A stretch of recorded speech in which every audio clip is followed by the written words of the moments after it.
Thank you everyone for showing up. I really like these meetings. We've been going strong.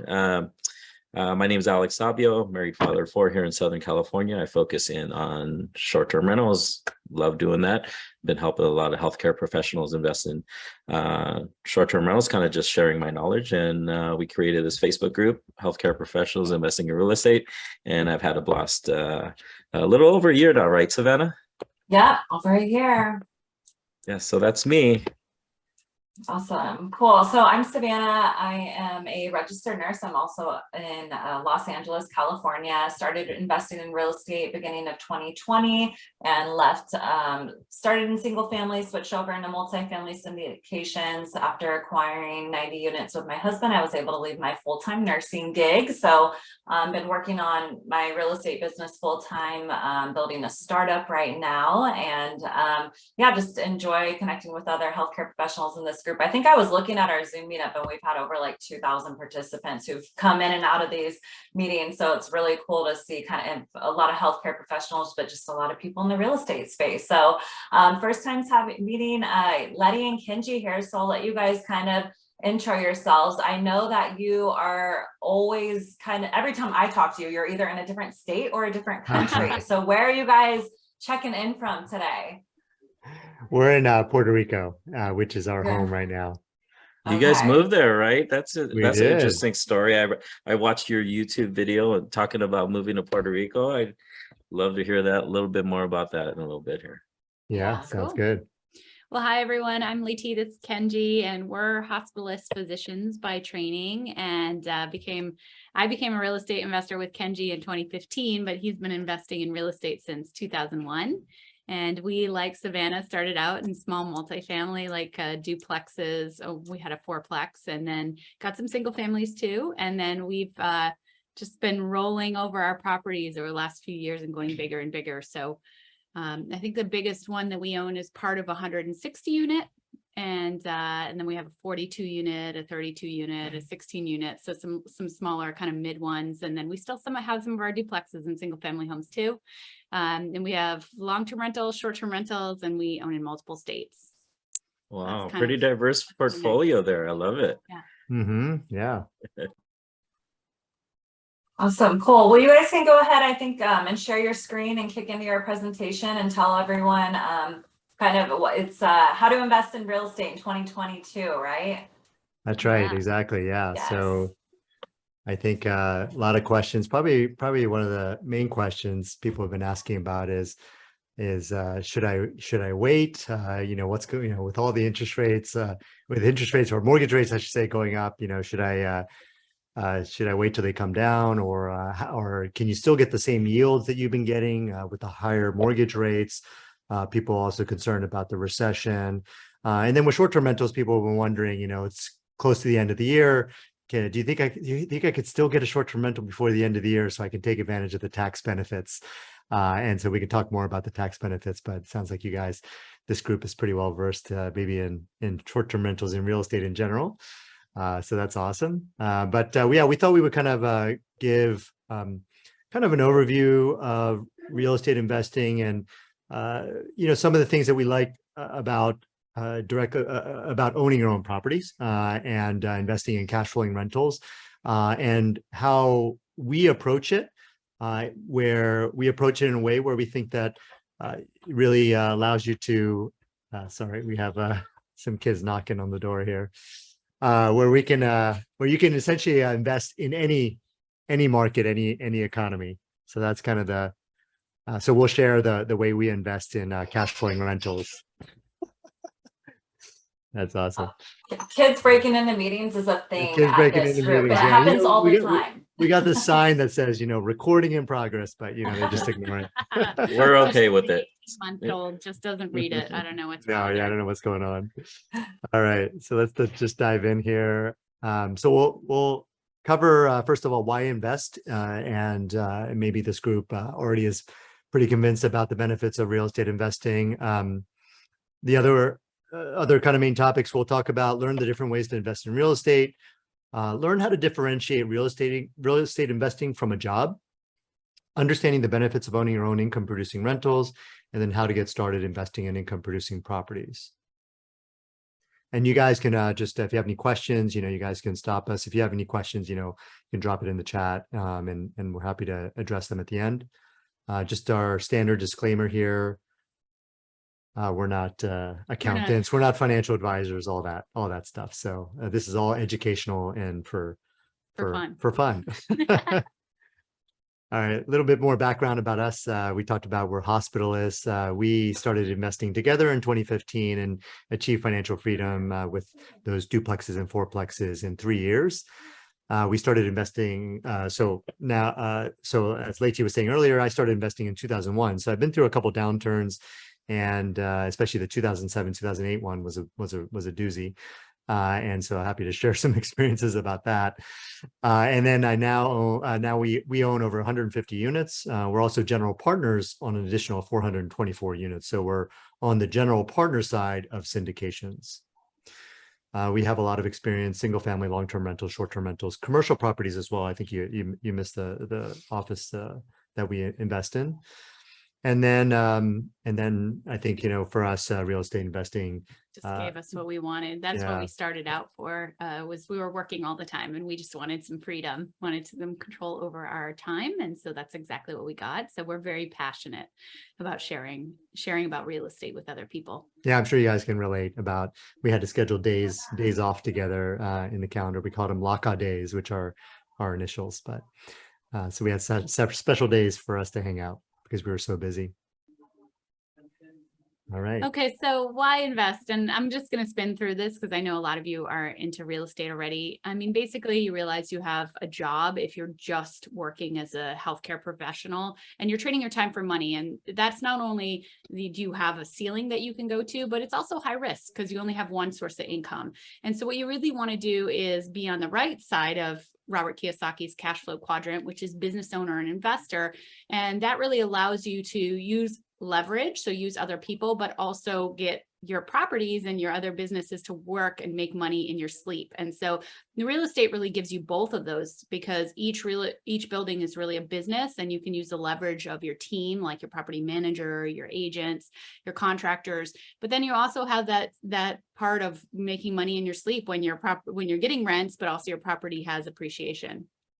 And something you might not know is that, we were in a mastermind with the real rich dad, whose name is Keith Cunningham. And one of the things that he tells us is that when he taught this to Robert, he said that you actually should be in all 4 quadrants, not just the right side. But then apparently Kiyosaki said, well, that's not going to sell books. So a little bit of a backstory. Oh, I didn't know that. Yeah. So, like ideally, if you can kind of be in all 4 quadrants, I think that would be good. So, but a lot of us are on the left side and we want to add some stuff on the right side is the bottom line. The inside scoop. I love it. Thanks. Yeah. Exactly. Yeah, he's just a little upset that he didn't get any credit. Yeah, that's right. Exactly. Just a little bit. We only hear the story every once in a while. So basically you need to get your money working for you. And, we think real estate is such an amazing vehicle for that for a number of reasons. So some of the reasons real estate is uncorrelated to the stock market. And I think going into a recession, I think probably most of us feel pretty confident that the stock market's likely to decrease further than it already has. And so having another option where you can invest that's outside of the stock market, where a lot of our 401ks are, just really gives you that diversification. And so if the stock market does take a big dip, it doesn't necessarily mean that the real estate market's going to go down. And so we really like the ability to have our money in multiple different places. Well, we also were at a financial event where we had a lot of leading speakers, and a lot of them talked about in this, in the setting of inflation, that's down there, but in the setting of inflation, especially multifamily real estate, income producing rental properties, those are going to be where you want to put your money. Yeah, it's also a proven model. It's been used for generations, right? People have been landlords for a long, long time. And so one of the beautiful things of having a proven model is you can just plug and play. You buy the property. There are already people who are property managers. There are already people who understand that they need a home to live in, or if it's a short-term rental, they understand what Airbnb is and they know that they want to stay in a house, not a hotel. So it's a model that all the positions already exist, unlike if you were doing a startup where you have to educate the customer, go find the customer, and then go build a team and educate your employees. Very different model, and one that's been around for a long, long time. It's a tangible asset. So Sorry, that, you wanted me to take over? Yeah, I was gonna have you take over. Whatever. Okay. I'll keep going. Yeah, keep It's a going, keep tangible going. asset, which we love, is to have the ability to actually have a real thing, especially going into a downturn. And then, as Kenji mentioned, mortgage is really an inflation hedge, because if you're getting a mortgage rate of 3, 4, 5, maybe even 7%, inflation is actually much higher than that right now. And so even if you have a mortgage that's 30 years at 7%, a lot of us might not think that's a great deal, but right now it actually is. You can also learn how to do real estate very, very easily. I think that all of you have probably seen that you can learn this stuff within a couple months. It's not med school, it's not nursing school, it's quite easy. So it's available to all. And then really it's a way to take control of your finances and your future in a way that I don't think you really can do with the stock market, where you're just putting your money in and whatever happens, happens. You have no control. When you own your own properties, you really have the complete control to sell and buy and fix up and do everything according to your life, not dependent on other people. All right, so there are a lot of ways to invest in real estate, just kind of on the left side here, these are the things that require less knowledge and experience. And then if you go to the right side, these are the things that require more knowledge and experience. But on the flip side, they're going to give you more return. They're going to give you higher return. Sorry, they're going to give you the best tax benefits. It's a reason why a lot of us do invest in real estate. It's also going to give you more control. And so when you kind of put these different options for investing in real estate, you can see that on the far right side, you have the cash flowing rentals, and these constitute everything from single families, which can be used both long-term rental and short-term rental, multifamily, same thing. It could be used for long-term rental, mid-term rental, short-term rental, office and retail as well on that side. You can lead syndications. I think that I kind of look at it as a little bit less than cash flowing rentals, because you are raising the money. And so ultimately the passive investors are actually own the majority of the asset in most cases. And it's pretty expensive money when you look at it that way too. Yeah. So yeah, we kind of look at raising money in syndications as a way. It's just it's a way to access money, right? It's a way to borrow funds. But it is, if you just kind of look at the actual, you can look at the IRR, that's essentially your interest rate. If you're paying an IRR of 20%, that's your interest rate that you're paying to borrow that money. Turnkey rentals, obviously you lose a lot of the upside when you buy a turnkey rental. You don't get the forced depreciation, which we'll talk about. You don't get a lot of the benefits. Essentially, the turnkey company exists because they're making considerable amount of money giving you a turnkey property. And then, of course, you have investing in real estate syndications. That's passive investing. And then you have REITs and crowdfunding on the far left of the spectrum. And then there's also a number of other categories that we wanted to talk about, that people talk about, and they kind of talk about in the context of, in the context of real estate investing. But when you kind of really zoom out and look at it, it's really not, these are not typically considered investing. It's really, a lot of these are jobs. Like, so for example, flipping, also known as buy and sell. This is generally taxed as income. And so it's interesting because when you talk to flippers, a lot of them don't think about owning the asset. They're just thinking about making that $50,000 to $100,000 every time as income, and they love it. They're making great income, but at the end of the day, it's once they stop doing the work, then they're going to stop generating that income. Similarly, property development, also considered a profession, not an investment. Comes with higher risk, especially going into a recession. A lot of property developers that we know are scaling back considerably.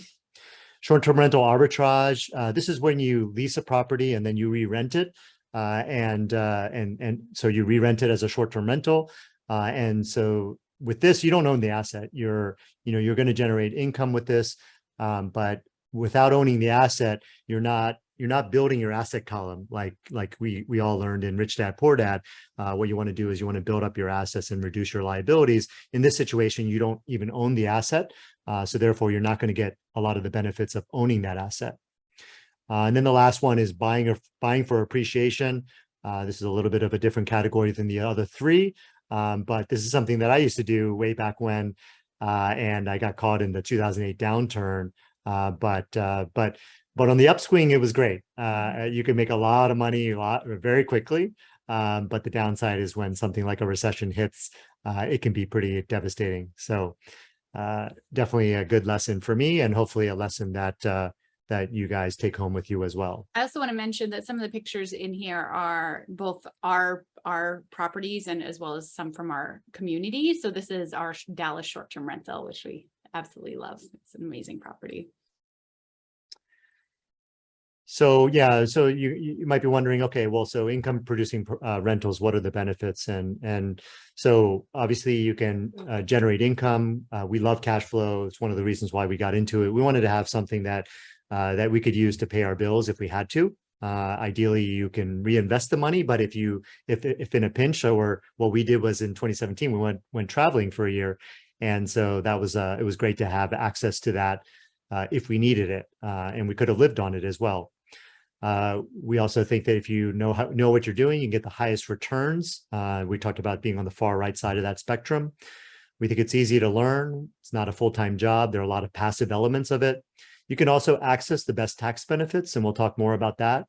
You could take large step-ups in wealth with forced appreciation. We're going to share some examples of how you can increase your wealth significantly with forced appreciation.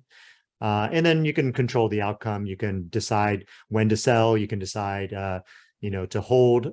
You can decide, ultimately you have that control. It's not somebody else deciding those things for you. And, I thought it's important to kind of point out that, you're going to hear a lot of people tell you that it's too hard for you to learn how to invest in your own rentals. This is, in our opinion, this is a limiting belief. It's actually, once you get into it, if you have the right mentorship, if you have the right curated knowledge, it's very easy to learn. You also hear people tell you don't have enough time to own your own rental properties, and lots of times you're told that by syndicators who Right. want to sell you their syndications, right? But we and many in our community, we've done this on the side, right? We've been able to continue to work full time and then buy properties, because properties again are very much the plug and play, that you are able to put all the pieces in place and you can be as active or passive as you want to. We're obviously more active because we want to get the tax benefits and we want to maximize our income. But Kenji's mother, for example, owns rental properties and has owned them for many, many years and extremely passive on her own properties. So there's really some flexibility to do it the way you want to do it. you also hear people saying you should leave investing to the experts. And so that presumes that you can't become an expert. We also don't believe in that. It's too risky to invest in real estate. You just have to educate yourself. And if you know what you're doing, you have the right network, the right relationships, you can lower your risk significantly, and you can learn how to lower your risk as well. And I think in the healthcare field, especially the doctors out there, we are very risk averse, and we spend a lot of time thinking about how to mitigate risk, because you want to be able to have that confidence that when a downturn does come, and it is going to come, that you're going to be able to weather the storm and do well. And then investing should be boring. Yeah, there's some people out there that think investing should be boring. And that's the only way you're investing well. We've heard that many, many times. Yeah. That's not true either. We think real estate's really fun, and hopefully you guys do too. It's so exciting to be able to watch the cash flow go in, but then also to use your creative side and come up with different ways to make the property to maximize the income and decrease expenses. It's really fun. I'm not sure why this one's boxed. No, it's just because you clicked on it. Okay. All right. And then in terms of the returns, you guys are familiar with bonds, index funds, and passive real estate. We just kind of gave you a range of return. But if you know what you're doing with income producing properties, it can far exceed these other forms of investing. Yeah, and a lot of it is forced depreciation, and we're going to really be talking about that because that's, for us, the cash flow is amazing, the tax savings are amazing, but the forced depreciation is really how we've taken big steps up in wealth and been able to build our portfolio so quickly over time, not having ridiculous amounts of money to start. Yeah. And then, this is one statistic. It's pretty interesting. When you go through syndicator training programs, they talk about this a lot. They talk about how if you lead syndications, you can get 10x the return of what a passive would get. And so, and then if you really think about it, the general partners on these syndications are active investors. Again, we don't have any problems with syndications. We just want to make sure you have the facts, right? And when you kind of have to decide what's important to you. And if the return is the most important to you and getting to financial freedom is the most important to you, then it's just math. You have to have a high rate of return in order to grow your wealth quickly. And so we just want to make sure you understand there are choices and options out there. Again, there's nothing wrong with if you want to invest passively, but just understand that you're going to be receiving a lower return, almost stock market level returns, maybe a little bit better. And yes, it's completely passive, but on the flip side, again, if your goal is to achieve financial freedom quickly, then you just have to realize that you're not going to get there with on the passive side of things.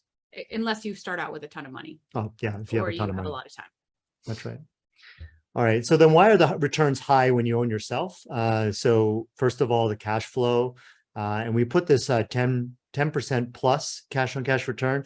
10% is a number that I think that's thrown around a lot. A lot of people in our community far exceed that. And so that's why we have the plus there. 10% almost is a floor. A lot of people in our community go for 15, 20% on their long-term rentals and much higher on their short-term rentals and their midterm rentals. So a lot of people in our community doing midterm rentals and getting more like 30% cash on cash returns. So immediate appreciation. This is something that is probably underappreciated, maybe underrecognized, but there's a huge opportunity, especially going into a recession, to get immediate appreciation. And this is getting those off-market deals, but more importantly, in my opinion, is negotiation. And so I think this is something, a skill that a lot of people don't have coming out of healthcare training, but it's probably one of the key components and one of the main reasons why people in our community are doing so well in this category, because they negotiate like heck. Debt pay down by renters. This is something you get by default. When you have renters, they're going to pay for your mortgage. As long as you're cash flowing. Yeah, that's true. So we're presuming that everybody's cash flowing. Forced depreciation. We put a little star on this because this is, in our opinion, this is the main component of return. Then the tax benefits, if you guys don't know about the tax benefits, you can shelter your W-2 or 1099 income. And you can do that with long-term rentals with real estate professional status, and you can do it with short-term rentals with the short-term rental tax loophole. And then you can also benefit from things like 1031 exchanges. And then also we put down there cash out refis, because you can pull out money from a property that you force appreciate, and that's a tax-free transaction. That's not a taxable transaction. So you're pulling out money from a property that you appreciated, and you're putting it into the next property. And it's an efficient way of growing your wealth because, again, you're not taxed during that transaction. And then the last thing is a market appreciation. It's not something that we bet on, but if you can buy in the path of progress, it may be something that you can benefit from. And if you can, it's great. And a lot of people have been getting great market appreciation these last, 10 plus years. And so everybody has seemed like a great investor these last 12 years or whatever it has been. But if you can get it, it's great, but we definitely don't count on it and we just put it at the bottom because we really rely on the top 5 there. And then as an owner, you keep all that yourself and nobody else takes that. And as we mentioned, we're investing for Fast Fire, which is financial freedom while you're still young enough to enjoy it. Yeah, and this is when we first started out. This is why we were so focused on getting it within a couple of years, because we really wanted to be in the situation that we were able to cut back in medicine or work on our terms just, right early on, instead of waiting until we were 65. And this picture is a Italian villa that we looked at this summer or a couple months ago. We are looking at right now, and this was actually the vision back when we started. We were one of her visions was having an Italian villa, imagining a family eating outside, just enjoying each other's company, and that was kind of the vision that's really kind of taken us to this point where we are now, and this is kind of the fruits of our labor. We kind of went there. We're looking for an Italian villa. And it'll be a short-term rental. And it'll be a short-term rental. It'll have That's the tax benefits too. Yeah, And if the you're cash flow interested in benefits. international rentals, we can talk about that as well. We have people in our community now doing this as well. Yeah, pretty cool. Okay, so let's give you some examples because we've been talking a lot and just talking theoretically, and let's talk about some real tangible examples. And this is a property that we bought. It's a 32 unit in Lakewood, Washington, and we bought it for $3 million in March of 2020. I mean, literally March 20th. So March 11th was a shutdown. We closed on this property March 20th, but it's still been an incredible investment. And so this was the result of 1031ing 3 smaller properties. So we started with those small properties. We 1031 3 properties into this one. And that was our down payment. That was our down payment. And this property, we got immediate appreciation. It was valued well over $3 million the day we bought it. We bought it from a mom and pop owner, terrible landlord, and was mismanaging this thing. So we were able to get it at a discount off market. So we got that immediate appreciation. And then this thing cash flows once we fixed up the units and increased the rents. This will cash flow $140,000 a year. We're almost done all of our renovations. Yeah, and the rents when we bought this place, just to give you guys a sense, were like $700 to $750, and he was having trouble filling them. And now we're like at what? $1,100, and we're also billing back about $100 in utilities every month. And so we're paying very little utilities on this. We've raised the rent significantly, and that's why we're able to cash flow about $140,000 per year on this one property. The renters are paying down the mortgage by $45,000 a year. That's also a significant number when you're talking in this scale. And then the current value on this property is about $6 million. Again, that's a combination of immediate appreciation, forced appreciation, and of course, there's also been some market appreciation, but I would say the bulk of that is immediate and forced appreciation. And then the tax benefits, we got a bonus appreciation expense of $835,000. So that creates a loss of about that much. And then we also wrote off our rehab of this. We've spent about $500,000 on this property. And so we've written off about $1.3 million of income with this one property.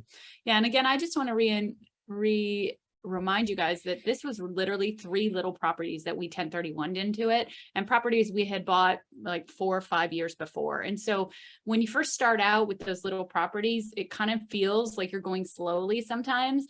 But if you're forcing appreciation and you're reusing that money over and over again, it starts to really get fast year 3, 4, 5. The trajectory changes. And so making sure you force that appreciation so you can reuse that money instead of having to save up for the next down payment, and then doing things like 1031 exchanging once you force that appreciation can lead to you be able to get into this kind of position. What was this, 5 years into our journey, 4 years into our journey? Mm-hmm. Yeah. And then now we can 1031 this into potentially 80 plus unit, 100 unit property. And so that's kind of, that's where we're ultimately going is we're going to go bigger.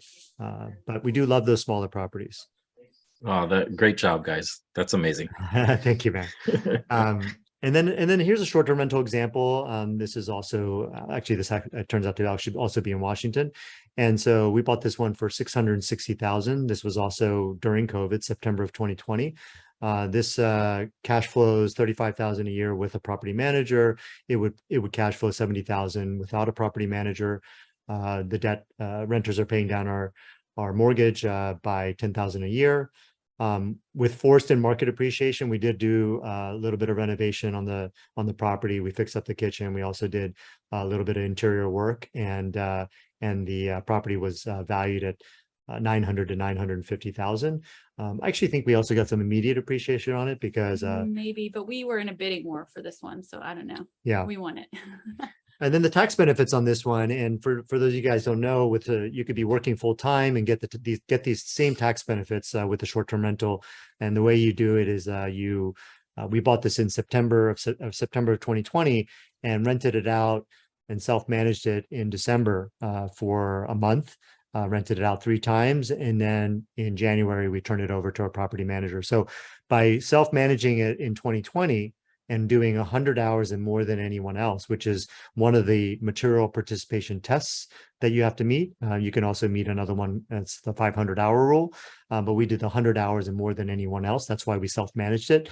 You're able to use the losses, the paper losses, to shelter income. And so with this property, we created 270,000 in losses.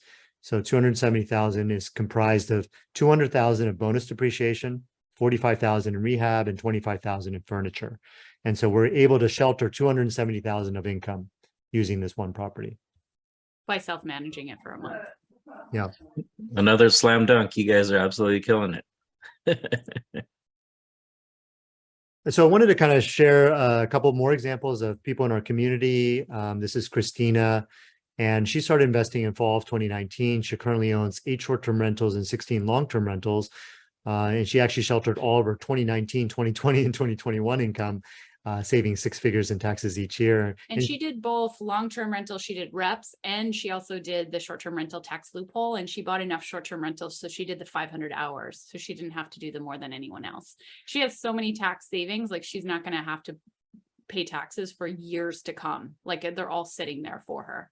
Yeah, and she's forced a tremendous amount of appreciation, and one of her strategies is to find markets where adding a pool will add significant additional value where they're high demand. And so she's been doing that and replicating that over and over again, and she's been able to force a ton of appreciation in her portfolio to the tune of greater than $2 million, and she's cash flowing over $250,000 a year. Wow, is she working? She's still working. Yeah, she's part-time, but it's she's doing a lot more traveling, I'll tell you that. She takes some amazing pictures. Right. That's what I was gonna say. I just saw her on Facebook. I'm like, are you traveling the entire world right now? Like she's she pretty much all She over. was in like New Zealand. Yeah, she was all over the place. It's awesome. This is Larry. He started investing in fall of 2019. He now owns 141 units, consisting of both long-term and mid-term rentals. And within 18 months, he was cash flowing greater than 20,000 a month. And then in 3 years, he's completely replaced his income as a radiation oncologist. And he has cut back to part-time. He was struggling with that question, and he asked us, like maybe 3-6 months Yeah, ago. he He was asked just like, us, he was like still working full-time doing all this. Yeah. And his wife's done real estate professional, so they've not paid taxes for several years too. But just struggling with the question of like cutting back and feeling bad, but ultimately he ended up cutting back, and he loves the mountaineer. He climbs. He's done many. Everest Yeah, recently. he just did Everest and many of the And now 7 he's taken up summits. flying helicopters. Flying too, and his helicopters, focus exactly. we're done. Pretty cool.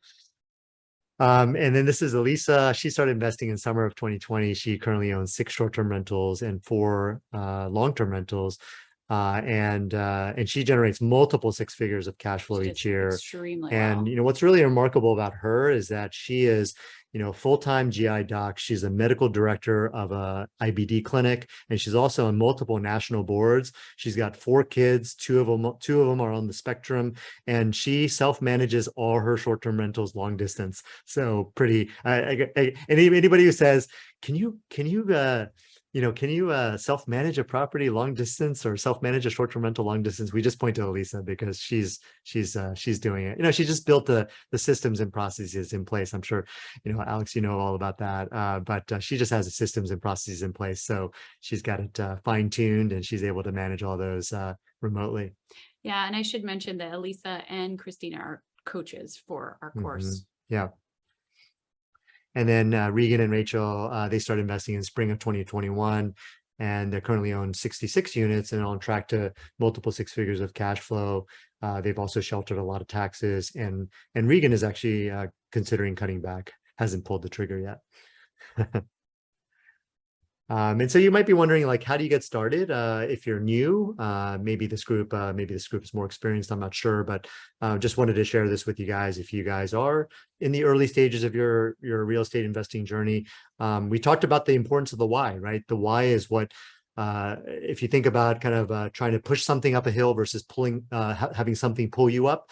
The why is the something that's pulling you up the hill, right? And if you don't have that strong why, it's like pushing a heavy weight up a hill. And that's the difference between having a really strong why and not having one. And so we really encourage everybody to start there.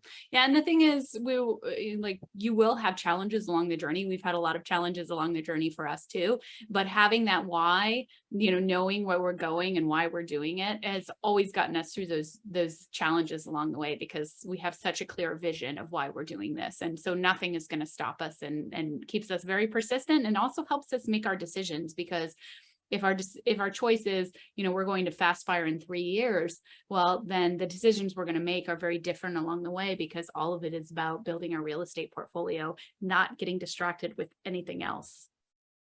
Realize your mindset is a big part of determining your success. Kenji and I are strong believers that 80% of success is your mindset. We work on our mindsets all the time.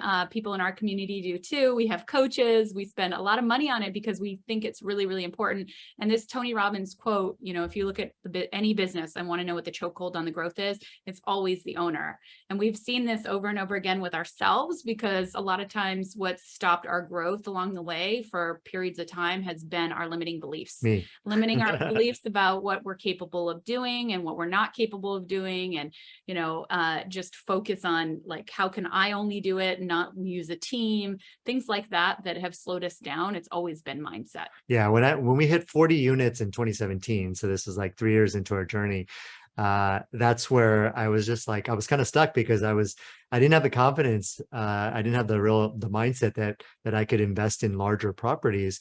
And once I identified that limiting belief and overcame it, then that led to that 32 unit that you saw. And then last year, at the end of the year, we closed on 160 unit. And so that was a combination of with partners, as well as a small syndication. So we were able to do all that, and just literally a few years before, I had this limiting belief that I couldn't, like, who am I to think that I can go out and buy 100-unit property? So just goes to show you how much I think mindset is, if you can overcome your mindset, that you can do big things.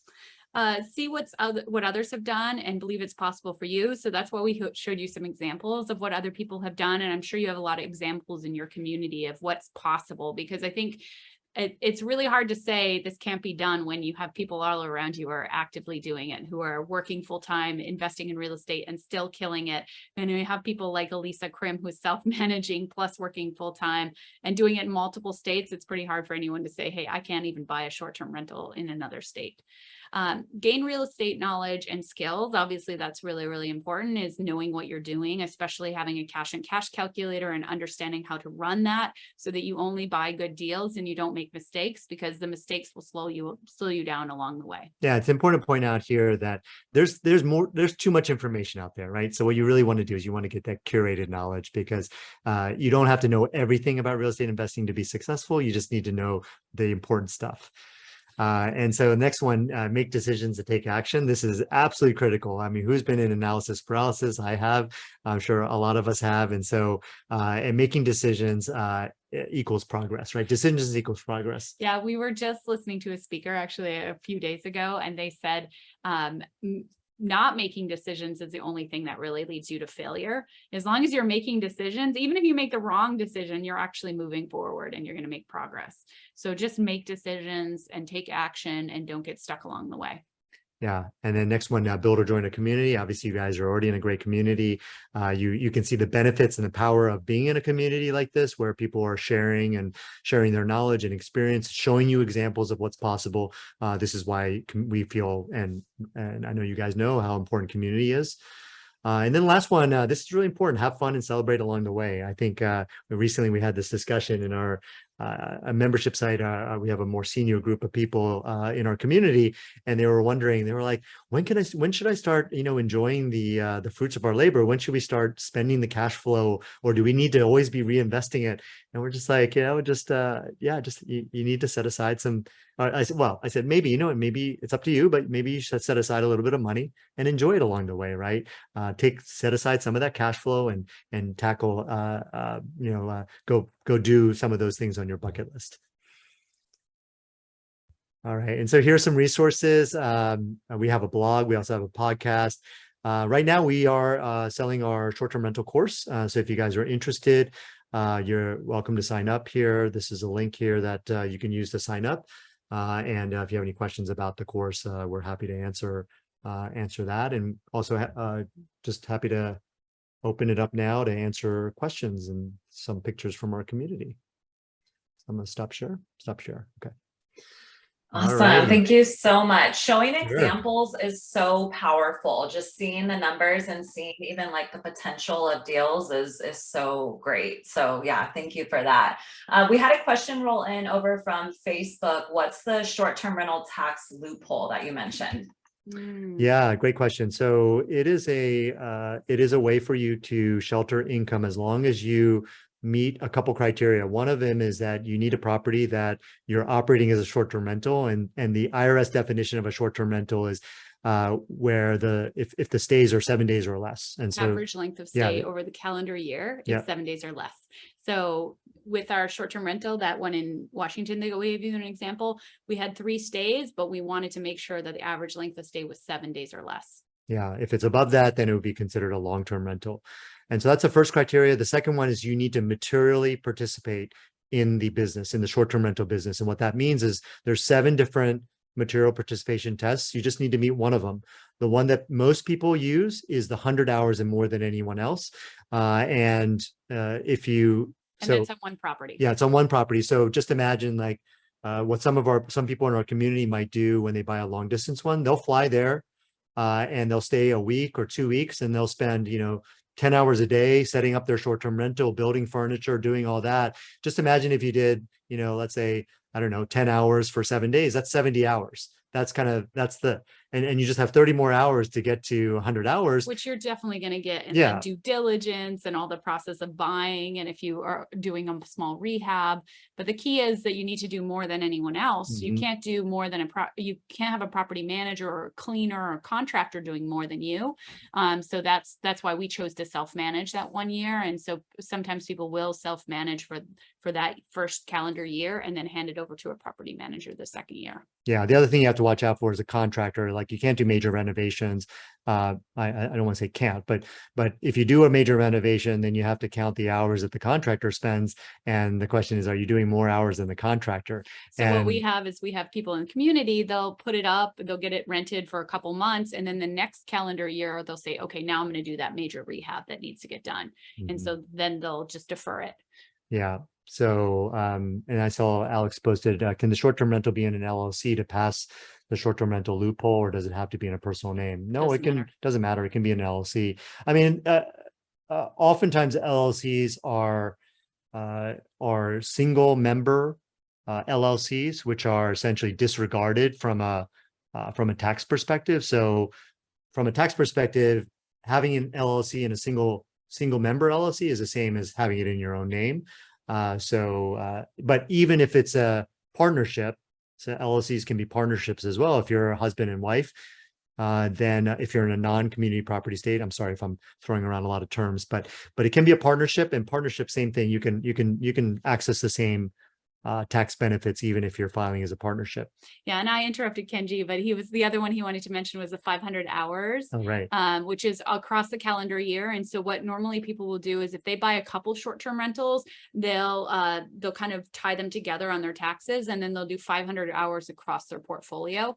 And so what that allows them to do is, let's say there's one short-term rental that they spend 300 hours on, and then they have 3 other ones that they only spend 100 hours on. That still works. And so it allows you to own multiple short-term rentals, and the short-term rentals that need your energy and time, you put more time towards, and you don't have to worry about doing more time than anyone else. Yeah. So somebody like Christina with 8 short-term rentals, like my understanding is that she's moving to property management, right? So No, she's always had property management. oh, so she's already had, actually. okay, so she's She al- always gone for the The 500. first year, she Yeah. even used property manager. She just did the 500 hours. But I think there's the last 2 she's just buying now. So she was able to do it with just like 2 or 3 properties. She was doing the 500 hours. Yeah, yeah. So that's another material participation test that you can claim once you get above 1, And- once you have 2 or 3. Yeah, and the other one we've seen a few people do, but not many, is substantially all, which means they're doing everything that calendar year. So that's including cleaning and,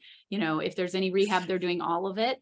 But we've seen some people do that with like, if they have ADUs and they're doing a lot of the work, they're doing all the work, then they may end up using that loophole. But usually it's the 100 hours more than anyone else on one property, or it's 500 hours across the portfolio of short-term rentals. Yeah, we did a meetup with Brian Backey. He's a CPA. It was exactly a year ago. And it's on our Healthcare Professionals Investing in Real Estate Facebook page. I reshared it if you guys are interested in watching that. It's over an hour long, but he gives a lot of good tips there, and he talks about those different tests. Let me ask you guys a question, because this is crazy when I hear about this, because you guys are both hospitalists. I'm a respiratory therapist, and I see how much I see the hours you guys put in, over 150 units and over 400 as GPs. How in the world do you find time? And you have short-term rentals in Dallas, and then you have one in Washington.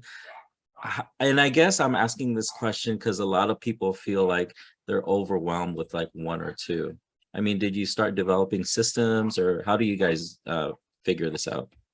Yeah, so the first year that we started investing in real estate together in 2015, we actually had Kenji cut back.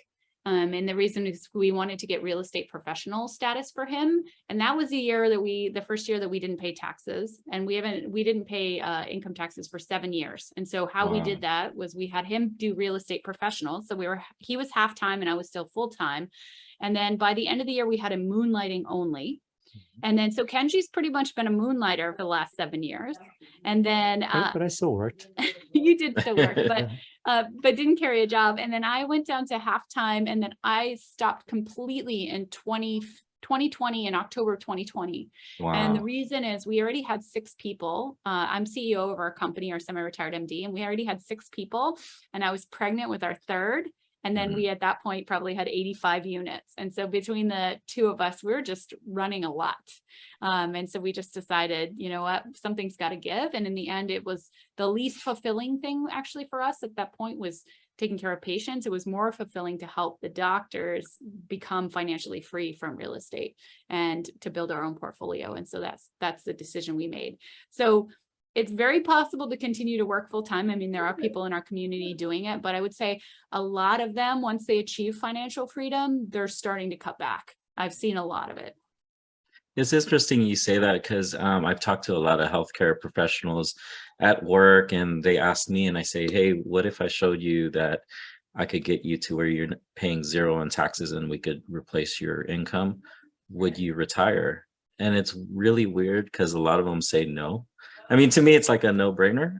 But I mean, I guess you have that passion for healthcare, but a lot of us don't like all the politics and all that. And the answer I get all the time from a lot of the doctors, intensivists, they'll say, I still want to do this, part-time, but I wouldn't mind replacing the income. Is that what you're getting in your community a lot, or are people really just tired and wanting to walk away?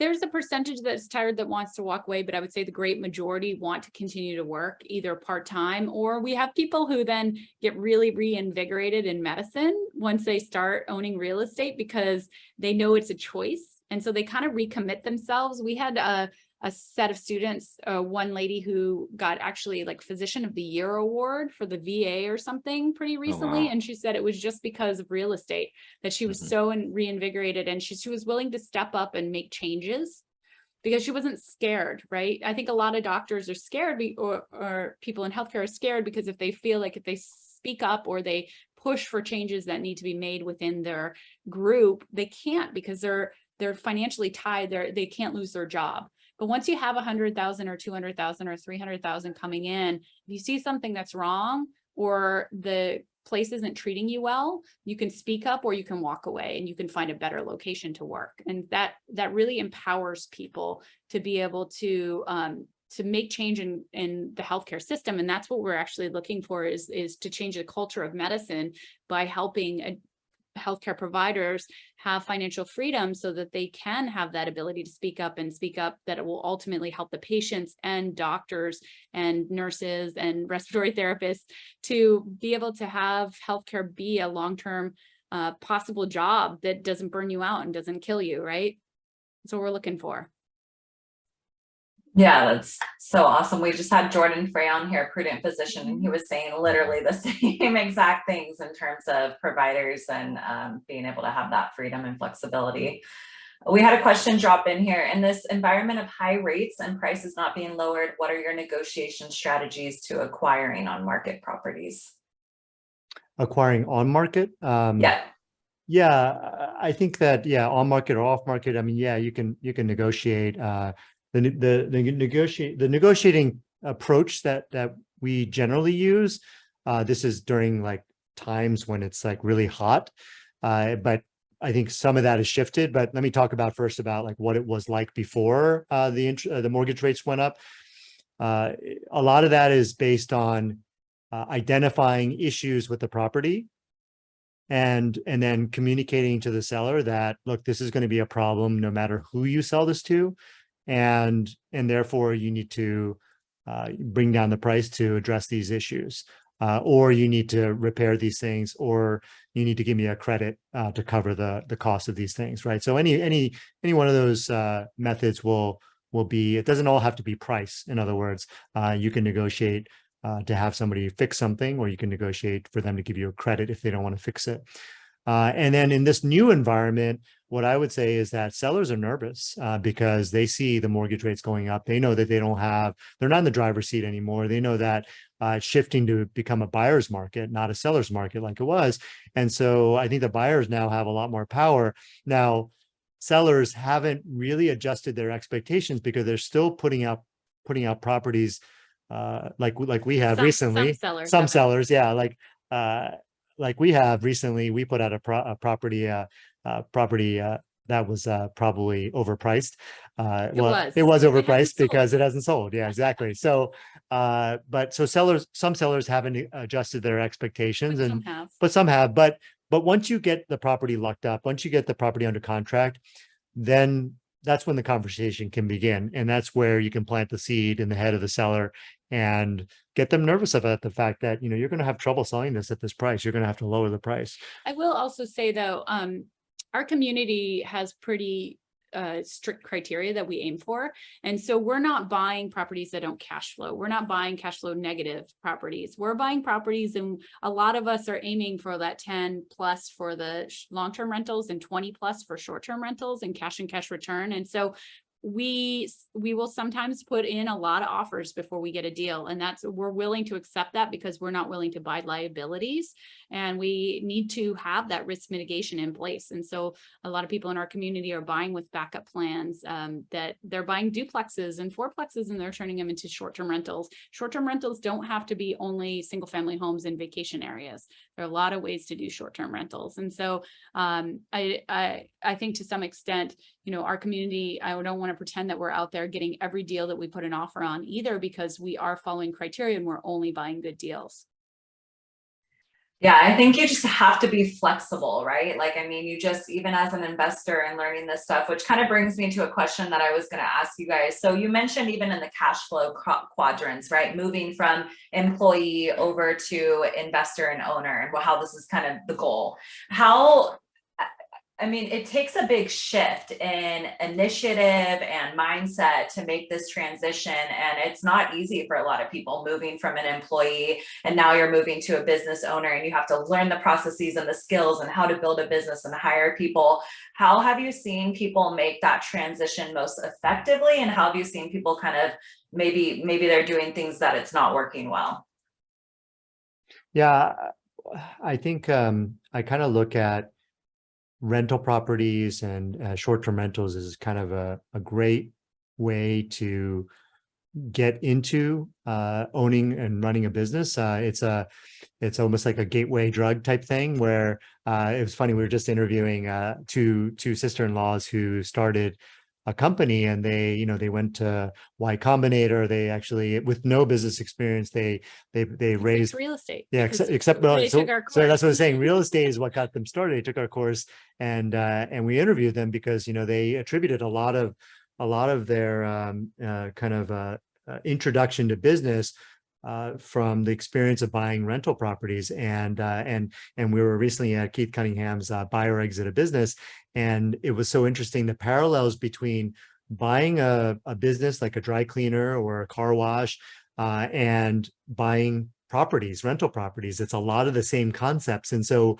I do think that, you do learn a lot of business skills. You get an introduction to them by buying rental properties. And then from there, you can take those skills and do what these sisters I was telling you about did, where they, went out and started a company. And so, but yeah, there are a lot of different paths. I think that's one of them. Yeah, I'm just going to answer it a little bit differently. I think that buying a rental property is really an easy way, again, like I mentioned earlier, to be able to take something that's pretty plug and play, right?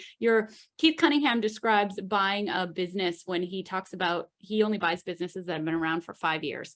And he describes going and doing a startup as walking onto the tarmac and you got to put together the airplane, fuel it, and learn to fly it. And that's what a startup is. Well, real estate is just like buying a business that's already up and running, right? The business is already built, the airplane's already built, it's already fueled, actually, a lot of times. And there's somebody in there who knows how to fly it for most businesses. Now, in real estate, you move into it, you take it over, but you have a property manager who already knows how to fly it, right? Operations. So it's so much easier. And I think it is like a gateway drug, like Kenji said, to be able to just step into it. The times we see people do it badly is if they get emotionally involved and they see it not as an investment anymore. And so I think the real challenge when you're first starting out is saying, oh, I love this property. And that mostly happens with short-term rentals, I will add too, right? Because they're sexy and it's a beach house and I get to use it too. But if you go down that path and you buy a property that doesn't cash flow and doesn't work well, it's not going to make you money. You have a liability and you've got to support it. And when the downturn comes and it loses some vacation renters, and now all of a sudden your cash and cash return has dropped a little bit and you were negative in the first place, that's when people get into trouble. We've watched over the last, 7 years since we started, we've watched people who think that they are investors, trick themselves into buying negative cash flow properties. And so I think that in the next 6 to 12 months, we're really going to see some of those people really hurting. And I think that it's going to be an opportunity for the rest of us who are non-emotional and just buy properties that are going to make us money. Yeah, recessions are actually really good for the economy. They weed out the weak businesses and the weak business owners. And so that's what's going to happen, right? Is that that's what happened to me back in 2007-8. I was a weak business owner, had the wrong strategy. And so buying for appreciation. I was buying for appreciation. I got crushed. And so I experienced it. I lived it. And so therefore, like when we got together, we came up with a different strategy and we really focused on mitigating risk.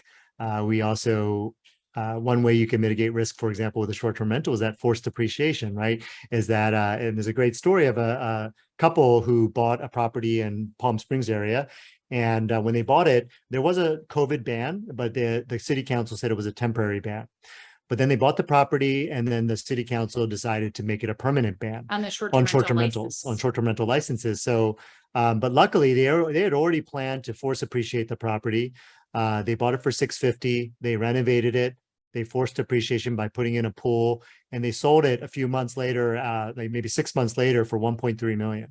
So that was their backup plan. Their backup plan was to force appreciate. So no matter what happens, they can sell and still make a profit. And then they put the proceeds of that in using a 1031 exchange into 2 fourplexes in Phoenix. So Yeah. And you'll find in our community, a lot of people own both long-term rentals and short-term rentals. And we're owning those short-term rentals because of the increased cash on cash return, because they're sexy, we want to use them. And because the tax loophole is very easy to access, even if you're working full time. But we're owning the long-term rentals to kind of even things out and to be able to make it through tough times, because everyone always needs a home. And those those long-term rentals are, once you get, to 5-plex and above, directly correlated the value of the property with how much money it's bringing in. And so it's a really reliable way to add value when you just increase the income of those properties. And so we oftentimes in our community have both types of properties for the benefits of each of them to be able to access it. So I'm sorry I have to run because our nanny's done. But yeah, it was nice to meet you guys. Thanks for inviting us. Appreciate it. I'm happy to hang out for a little bit. Kenji can hang out some more. Yeah.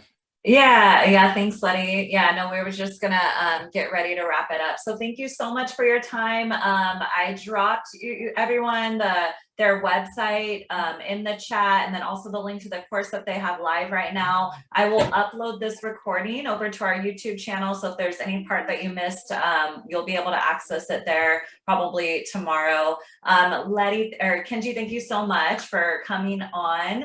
And where's the best way for people to get a hold of you? Through your website, right? Yeah, I think through our website is probably the easiest. There's some information, ways to reach us from there. So awesome. Great. Thank you so much. Alex, any final parting words? No, really inspirational how Leti was the one that really brought you in, right? Like, because you, that's right. Because you made some mistakes along the way, and then really, I think that's when two people really work together, right, and balance each other out. I mean, it winds up becoming fire. So, really inspirational story. I really enjoyed that. Thanks so much. Next week we have networking meetup, right, Savannah? Yep. Next week. Yep. Networking, you guys. So come hang out. We'll just be chatting real estate, different things going on, different things we're struggling with or working on, and just kind of collaborating as a network. So thank you guys all for joining us. Hope everyone have a great